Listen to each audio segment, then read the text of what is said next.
নমস্কার, শুরু করছি আজকের আলোচনা।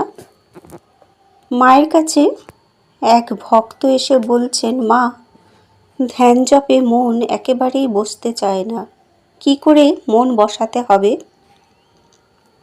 তখন মা বললেন, মনকে আগে স্থির করা চাই। আমাদের মনে সবসময় নানান রকম চিন্তা এসে মনকে বড় চঞ্চল করে দেয়। আমাদের মন 1 মিনিটও স্থির হয় না, এবং এই চঞ্চল মনে ঠিকঠাক ধ্যান যদি করতে না পারো, তবে তোমরা ইষ্টপথে কি করে এগোতে পারবে? তাই মা বলছেন, আগে মনকে স্থির করতে হবে। মন স্থির করে যদি একবার তাকে ডাকতে পারো, তবে লক্ষ জপের কাজ হয়। মা চিরকালই কৃপাময়ী, তাই তিনি বলছেন, তোমরা স্থির হয়ে প্রতিদিন 20-25 হাজার বার জপ করার অভ্যেস করো। দেখো মন আপনা আপনি স্থির হবে। মা বললেন, সংসারী মানুষের পক্ষে জপ ধ্যান করা কঠিন হয়, তবে ভগবানে বৈরাগ্য, ভালোবাসা, প্রেম না হলে হয় না। শুধু শুধু সন্ন্যাসী হলেই হবে না, সংসারী মানুষেরাও যদি নির্বাসনা হয়ে তাকে ডাকতে পারে, তবে তার ধ্যান ও জপ নিশ্চয় হবেই হবে। 4 রকম ধ্যান সিদ্ধ আছে, যারা জন্ম থেকেই সুকৃতি নিয়ে এসেছেন, যারা পূর্বজন্মের ভালো কর্ম নিয়ে এসেছেন, তাদের পূর্ব থেকে ধ্যান জপের প্রতি আকর্ষণ হয়ে থাকে। দ্বিতীয় হলো গুরুর আদেশ মতো যারা অভ্যাসের দ্বারা ধ্যান সিদ্ধ হতে পেরেছেন। মা বলছেন, তৃতীয় হলো কৃপা সিদ্ধ। গুরু যাদের কৃপা করেছেন, তাদের মনকে সংসার থেকে তুলে ধরেছেন, তাদের মনটা জলের উপর পদ্মফুলের মতন ভাসে। একে বলে গুরুর কৃপা। গুরুর কৃপায় তাদের মন ঊর্ধ্বগামী হয়। এবং যারা ঠিক ঠিক গুরুর কৃপা পেয়েছেন, তাদের মনটা কী রকম হয় জানো? তাদের মন সংসারে থেকেও আলাদা হয়, অর্থাৎ ঊর্ধ্বগামী হয়। তিনি বলছেন, চতুর্থ শ্রেণী যারা, তারা হলেন হঠাৎ সিদ্ধ। এদেরও পূর্বের তপস্যা অবশ্যই আছে। ঠাকুর বলতেন হঠাৎ সিদ্ধ। তাদের প্রারব্ধের ভোগ কেটে গেলে তারা সকল মোহ ত্যাগ করে সিদ্ধ পুরুষ হয়ে ওঠে। তো এই 4 রকম সিদ্ধ পুরুষের কথা মা বলছেন।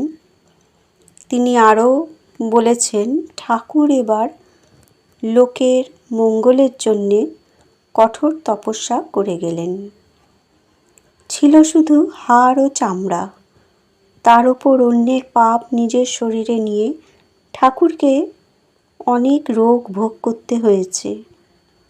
কঠোর তপস্যার দরকার নেই, শুধু তোমরা ভালোবেসে তাকে স্মরণ করো, তাহলেই হবে।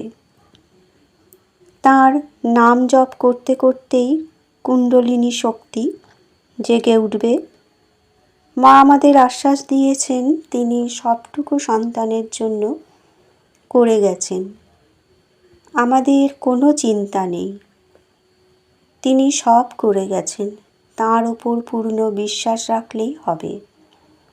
পিতা যেমন তাঁর সন্তানদের জন্যে সব কিছু রেখে যান, ঠিক তেমনি কলিতে অন্নগত প্রাণ। শুধু নামটুকু করলেই হবে। শুধু তার নাম করে যাও, কোনো দিন অন্ন কষ্ট হবে না। সকল সময় ঠাকুরের নাম করবে। ঠাকুর অত্যন্ত কঠোর তপস্যা করে তার ফল সকল ভক্তদের জন্যে রেখে গেছেন, এবং আমাদের যে হৃদয় মন্দিরের দরজা এখনও খুলতে পারিনি, সেই দরজা আমাদের খুলতে বলছেন স্বয়ং মা।